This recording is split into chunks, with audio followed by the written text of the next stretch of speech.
Right now, let's talk about something incredibly tragic, and that is the death of a police officer who was hit by a train. Sergeant Graham Saville died in hospital on Tuesday with his family by his bedside. This after he was hit by a train while attempting to save a distressed man on the tracks. Let's talk to Davies, who's former Chief Superintendent of the Metropolitan Police, who joins us now. Good morning to you. Good morning. Thank you for joining us. This is an incredibly tragic occurrence. An officer who quite literally put his life on the line to save another person's life. That life was saved. The officer has sadly lost his life. Your reaction to that? Well, my heart goes out to his family and indeed the whole of the force in Nottinghamshire. It is, as you say, absolutely tragic. But I think it's a reminder every day officers do put their lives at risk. Yes, we criticise them sometimes, rightly so, but it just shows the vast majority are like Sergeant. Sergeant, he was only 46. He was doing his job. He was trying his best. But it just shows the dangers they face, as I say, every day. And I was reading this morning that over 50 officers were injured, some of them badly, at Notting Hill Carnival, what's meant to be a peaceful celebration of Caribbean culture. There is something chronically wrong with those who attack the police and the deterrent, as you were talking about, against those who do attack them and carry knives. But going back to the officer, he was doing what they do day in, day out. My own son is a police sergeant. I'm exceptionally proud of him and the work he does. But, you know, every day he puts on an uniform and goes out and he doesn't know whether he'll come home again. And the tragedy in this country is now you can assault officers. I know this was an accident in that sense, but, you know, we've got to do something. And our politicians, frankly, do very little to protect our police officers. No, that is absolutely the case. And again, it's incredibly dangerous work. We've spent a lot of time in the last couple of years being very critical of police, the country, and certainly on this show, the police, the rogue police officers, you know, the Wayne cousins, the like. But we've always been very clear, they don't represent most police officers. There are too many of those people, David Carrick's and others, but they don't represent the vast majority. We've got very good friends of myself who are police officers, and I know how hard they work. And, I mean, frankly, trying to keep them from not stepping in when there's a scene whenever we're out is actually really hard, because they always want to sort of try and resolve things and make things better. This was an officer for Nottinghamshire Police who was on duty. It was about 7 o'clock on last Thursday, and he was called along with other officers to a residential area in Balderton near Newark over concerns for a man's safety. A man aged 29 was taken to hospital suffering non-life-threatening injuries related to electric shocks from the line. He obviously this officer must have known he was putting his own life at risk to save this man. But his urge to do his duty, to do the right thing, to do the job he was paid to do, was to take that risk.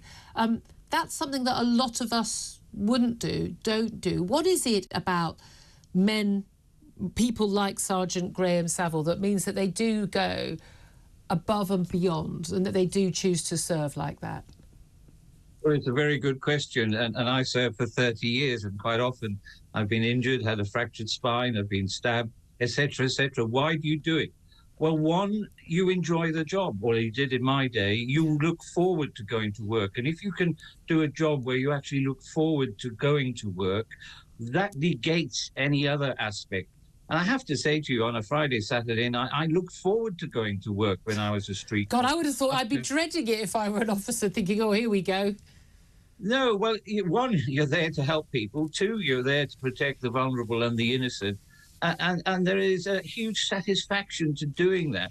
And if you've got a great team of people, as I often did under my command, I look forward to leading them in any kind of scenario, up to and including the rank of Chief Superintendent. You know, you have to walk the shop floor. You have to know your men and women. And we have to pay tribute now. There are more and more women than there were in my day. And they're amazing, some of them. The bravery of some of these 5'0" young ladies, they will wade in. But I come back, you know, I'd have big posters in Notting Hill, Brixton, or anywhere else saying, you assault a policeman, you carry a knife, and you are going to prison for 5 years first time. We send less than about 10% to prison. And when we do send them to prison, the average sentence is less than 8 months. Yeah. Come on, politicians, get your act into gear, and judges. Again, there's a massive backlog in cases. Police don't arrest anybody, as we know, and then they do. They're barely ever charged. They're cautioned. If they do get charged, they do go to court. It doesn't go to court for 3 years. When they do get sentenced, they're often not going to prison or a very short time, and then they're let out early. We've got 1,000 prison places left in this country. That's it, and then we're full. That's all there is. We're not building any new prisons. We are in abject chaos with our criminal justice system. And then you've got the bleeding hearters saying, "Oh, we shouldn't be locking people up." I think we should have been locking a lot more people up a lot sooner, and we'd be in a better place. Can I just come back though, just to this incredible hero? I mean, he is a hero, Sergeant Graham Saville. A lovely tribute paid by the Nottinghamshire Police Federation branch chairman Simon Riley, saying, "I cannot convey in words the sadness we all feel at this dreadful news, and our hearts go out to Graham's family and all his colleagues in Nottinghamshire Police and his former colleagues in the Metropolitan Police Service, where Graham previously served." He says Graham was the epitome of what we should all strive to be as police officers, and his selfless act of bravery in trying to save the life of another human being will not be lost on any of us. His selfless sacrifice will not be forgotten. I think that is so important that it is not. Can I also talk to you about another story, an exclusive story today from the Telegraph, that up to half of theft cases are now closed by police within 48 hours. Sounds great, doesn't it? Except without a suspect being identified. This doesn't really quite tally with what the Home Secretary Suella Braverman had to say over the weekend about how police need to be investigating all thefts. If your investigation just goes, someone's stolen something, right, oh, well, we haven't got a suspect, close the case. That's not really quite what the public are looking for, is it? It isn't, but there has to be a balance. As always, there is a finite number of police officers. They work and get much longer days off than we did in my day. When I joined, I think we got 4 or 5 days off a month. You work the rest of it. So there are a question of resources. They are a question of priorities. And unfortunately, they are the Aunt Sally. You try and get anybody else at 3 and 4 in the morning. Yeah. I tried to phone an ambulance the other day at 3 a.m. I was told there'd be a 4 or 5 hour wait for one. I mean, something is chronically wrong, as you have said, and I'm saying, with some of our basic structures. Yeah. And the police are one of those. And again, they're now told they shouldn't go to mentally ill people. Well, in my day, again, we always went because there was no one else. Yeah, and they're increasingly, as you say, they are just the last line, and everyone else says sorry, no, and the police get called. Davies, really great to talk to you. Great words of wisdom there. Former Chief Superintendent of the Metropolitan Police. Thank you for that.